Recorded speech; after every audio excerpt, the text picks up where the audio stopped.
Assalamualaikum warahmatullahi wabarakatuh.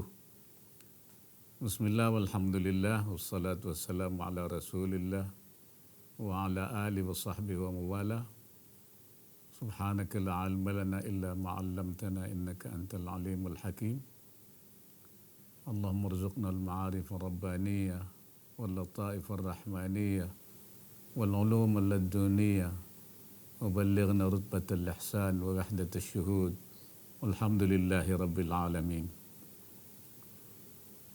Yang saya hormati para mustasyar pengurus besar Nahdlatul Ulama,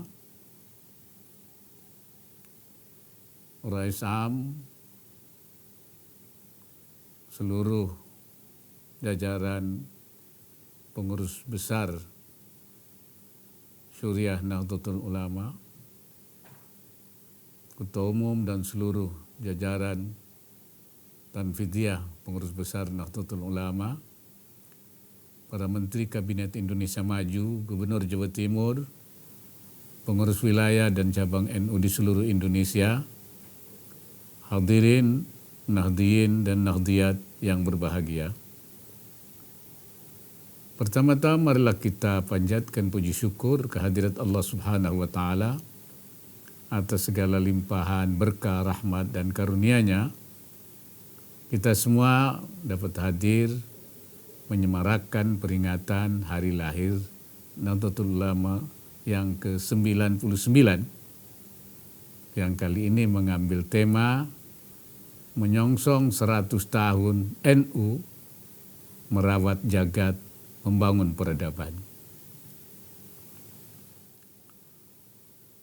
Menurut saya tema ini memiliki makna yang dalam dan sangat saya apresiasi. Karena itu artinya NU sekarang siap untuk berkontribusi lebih besar di tingkat global. NU siap menjadi organisasi milik umat, milik bangsa, hingga menjadi milik dunia. Sesungguhnya NU memiliki potensi yang besar untuk melaksanakan program tersebut. Program merawat jagat, membangun peradaban. Karena NU memiliki banyak ulama, baik yang berkaliber nasional maupun internasional. NU juga memiliki banyak intelektual, cendekiawan, baik lulusan dalam negeri maupun lulusan luar negeri. NU juga memiliki jaringan profesional dan kelas menengah, baik dari kalangan pengusaha maupun juga dari profesi yang lain. Dan NU juga memiliki jaringan internasional dengan banyaknya PCI, pengurus cabang istimewa di berbagai negara. Hanya saja tantangan yang dihadapi NU sekarang adalah bagaimana mengoptimalkan potensi yang dimiliki tersebut. Baik ulama, intelektual, cendekiawan, profesional, semua itu bagaimana mengkonversi potensi yang dimiliki itu menjadi kekuatan real yang terintegrasi, terkoordinasi dan terkonsolidasi. Ini saya kira yang menjadi tantangannya. Bagaimana itu mengkonversi potensi itu menjadi satu kekuatan. Dan bagaimana menjadikan potensi yang dimiliki NU itu menjadi sebagai lokomotif gerakan perbaikan, sebagai lokomotif haraka islahiyah di semua aspek. Sehingga dia bukan merupakan kekuatan yang hanya terkumpul, tapi tidak memberikan dampak dinamika terhadap perbaikan-perbaikan, tetapi dia justru bagaimana bisa menjadi kekuatan itu lokomotif penggerak di berbagai sektor. Ini tantangan. Kita punya banyak potensi, tapi dia tidak bisa menjadi penggerak apa-apa. Dan juga yang tidak kurang pentingnya, tidak kalah pentingnya, hendaklah para pemimpin NU di dalam tubuh NU sendiri, baik di pusat, wilayah maupun di daerah, cabang sampai ranting, mereka berfungsi sebagai muharrik, sebagai penggerak, sebagai dinamo yang bisa menggerakkan untuk memberikan kemanfaatan umat dan bangsa. Bukan seperti gasing, seperti panggal yang hanya dia berputar sendiri dan tidak memberikan dampak terhadap gerakan apapun di sekitarnya. Pemimpin NU di semua tingkatan harus menjadi dinamo, penggerak, muharrik yang akhirnya seluruh jaringan NU itu bisa bergerak di semua tingkatan. Itu arti daripada Nahdlatul Ulama itu, kebangkitan ulama. So, kalau tidak terjadi gerakan, itu bukan Nahdlatul Ulama lagi namanya, tapi Sukutul Ulama, diamnya ulama. Sekira itu masalah-masalah yang memang saya berharap bahwa kita bisa menggunakan semua kekuatan seperti juga yang diharapkan oleh Presiden dan juga banyak pihak yang menaruh harapan besar terhadap peran NU ke depan dalam memberikan kontribusi baik untuk tingkat nasional, kehidupan kita berbangsa, bermasyarakat, dan juga dalam perannya di tingkat global yang sekarang ini memang memerlukan gagasan dan pikiran-pikiran jernih untuk membenahi berbagai konflik yang terjadi di berbagai belahan dunia. Cara-cara penyelesaian melalui politik belum mencapai hasil, melalui militer apalagi akan menambah ramainya pertempuran.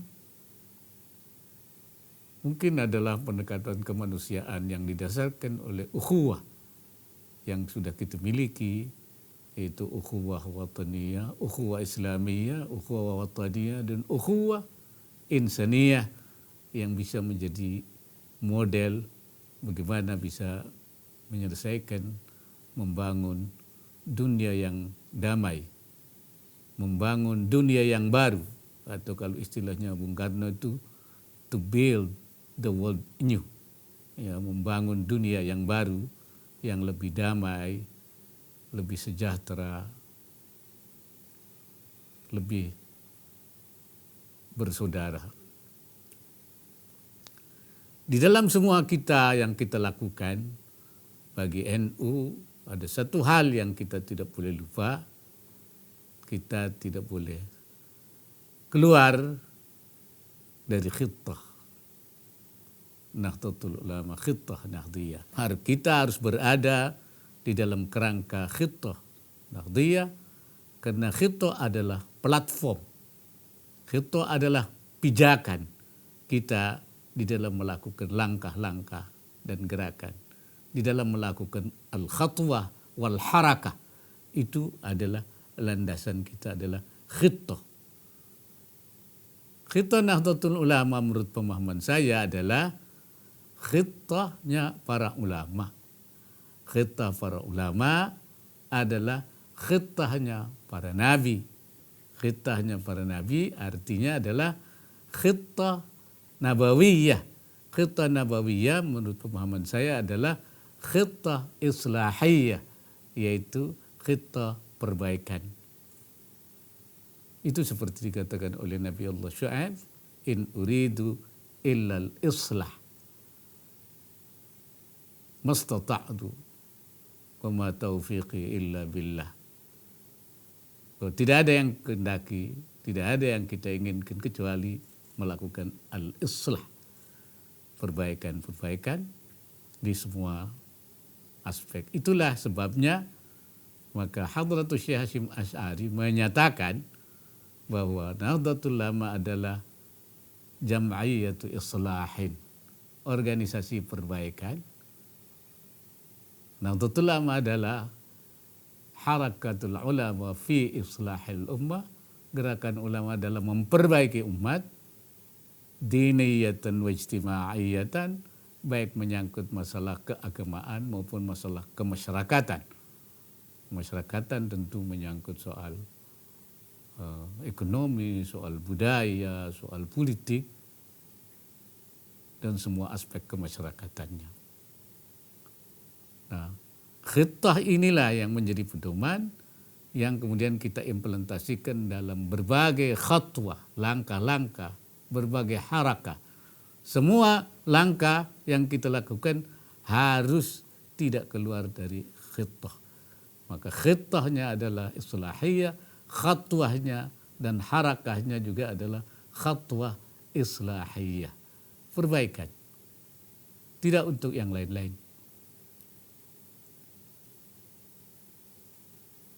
Bukan untuk kekuasaan seperti yang saya katakan.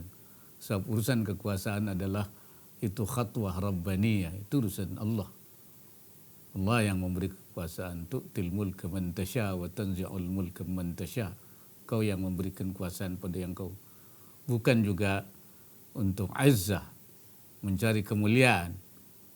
Karena engkau yang tu'izzu man tasya wa tudhillu man tasya. Kau Allah yang akan memuliakan, menghinakan. Ini artinya itu bukan wilayah kita. Itulah sebabnya Sayyidina Umar radhiyallahu anhu mengatakan ketika memperoleh kemenangan besar, menaklukkan Syria, beliau mengatakan, nahnu qaumun a'azzanallah bil Islam. Falamma wa mahma talabna al-'izza bighairi ma a'azzana Allah adallana Allah. Kami ini, kata Sayyidina Umar, kaum yang dimuliakan oleh Allah, a'azzana Allah. Karena kita berpegang pada Islam secara benar, istiqamah, lurus. Dan apabila kita mencari izzah, bukan seperti yang Allah langkahkan kepada kita, maka Allah akan menghinakan kepada kita. Oleh karena itu, bagi kita adalah langkahnya, khatwahnya itu yang harus tetap sesuai dengan khittah yang telah kita gariskan. Yang harus kita pahami juga bahwa keberhasilan itu bukan semata-mata kerja kita sendiri. Bahkan kalau menurut Imam Ibn Athaillah, keberhasilan itu sebenarnya samrah atau natijatul amal, buah amal yang kita kerjakan, yang oleh Allah berikan kepada kita sebagai anugerahnya, imdadnya. Jadi sebenarnya kemenangan, keberhasilan itu bukan karena kemampuan kita semata-mata, tapi imdad minallah. Kita ingat bahwa kemenangan perang Badar itu sebenarnya karena imdad dari Allah Subhanahu wa taala. Allah mengatakan walaqad nasarakumullah bi Badrin wa antum adillah. Allah menolong kamu di dalam perang Badar, padahal waktu itu kamu dalam keadaan lemah, hina, adillah, lemah. Tapi oleh Allah ditolong melalui imdadnya. Bala in tasbiru wa tattaqu yumdidkum rabbukum bi 3,000 minal malaikati munzalin. Ketika kamu itu sabar, bertakwa, maka Allah memberikan imdadnya, memberikan pertolongannya. Sehingga walaupun jumlah umat Islam sedikit, adillah, tapi memenangkan. Karena ada imdad dari Allah Subhanahu wa ta'ala. Berbeda dengan perang Uhud. Ketika umat Islam tidak lagi konsisten, sudah mulai bergeser, ingin mengambil ghanimah, malah kemudian mengalami kekalahan. Akhirnya pasukan Islam kucal kacir. Kenapa? Tidak ada imdad dari Allah. Wa fihim Rasulullah. Di situ ada Rasulullah sallallahu alaihi wasallam, tapi tidak memberikan pengaruh turunnya imdad. Karena apa? Karena umat Islam ketika itu tidak konsisten berperang untuk mengawal sesuai dengan instruksi aturan yang ditetapkan oleh Rasulullah. Begitu juga pada waktu perang Hunain yang oleh Allah disebutkan dalam Al-Quran, wa yawma Hunainin idh a'jabatkum kathratukum walan tughni ankum syai'a. Dan waktu perang Hunain, ketika jumlahmu yang banyak membanggakan kamu, bangga karena jumlahnya besar, tidak memberikan manfaat apa-apa, tidak memberikan pengaruh apa-apa, karena tidak ada imdad Allah tidak ada. Jadi, dan imdad itu kalau menurut Imam Ibn Athaillah turun mana kata kita dianggap siap untuk menerimanya itu. Wurudul imdad bihasabil isti'adad, kata beliau. Datangnya imdad sepanjang kita siap menerima imdad itu. Artinya ketika kita tidak diberikan imdad, itu Allah menganggap kita belum siap untuk menerimanya. Kita masih belum dianggap belum rasyid, belum pintar, belum layak, atau kalau bahasa fikihnya mungkin masih mahjur alaih, masih belum, masih tidak boleh diberikan kewenangan-pengenangan. Walaupun Allah sudah mengatakan dalam Al-Quran, wa'adallah alladzina amanu minkum wa amilus salihat la yastakhlifannahum fil ardi. Allah janji orang yang beriman dan beramal saleh akan diberikan kekuasaan di bumi. Itu janji Allah. Artinya amal saleh dan iman itu akan melahirkan samrah yang akan diberikan oleh Allah kalau kita sudah dianggap isti'adan. Karena itu marilah kita senantiasa berpegang kepada apa yang diajarkan oleh Rasulullah sallallahu alaihi wasallam. Oleh karena itu juga saya memahami, menurut saya ketika Hadratus Syekh Hasyim Asy'ari membangun NU, meminta restu daripada Syekhana Khalil Al-Bangkalani, menurut saya, pemahaman saya, beliau memberikan tongkat, artinya kita tidak hanya berpegang pada kemampuan kita membangun organisasi, tapi harus ada pegangannya, harus ada tongkat yang buat kita jadikan pedoman, pegangan. Menurut saya tongkat itu adalah imdad Rabbani, yaitu pertolongan Allah yang akan menentukan, yang akan memberikan kepada keberhasilan kita di dalam mengambil perjuangan, melaksanakan perjuangan, meneruskan perjuangan. Ini menurut pemahaman saya yang picik. Ulama anal kiram dan seluruh hadirin yang saya muliakan, akhirnya saya berharap semoga seluruh pemimpin NU dan semua nahdien nahdiyat tetap sehat, semangat dan istiqamah dalam mengemban tugas dan amanah yang diberikan kepada kita, serta kita terus juga mengawal perjalanan bangsa Indonesia menuju cita-cita mulia. Sekali lagi selamat hari lahir ke-99 Nahdlatul Ulama. Semoga Allah Subhanahu wa taala senantiasa memberikan inayahnya, meridai semua apa yang kita lakukan. In uridu illa al-islah wa ma taufiqi illa billah. Wallahul muwaffiq ila aqwamit thariq. Wassalamualaikum warahmatullahi wabarakatuh.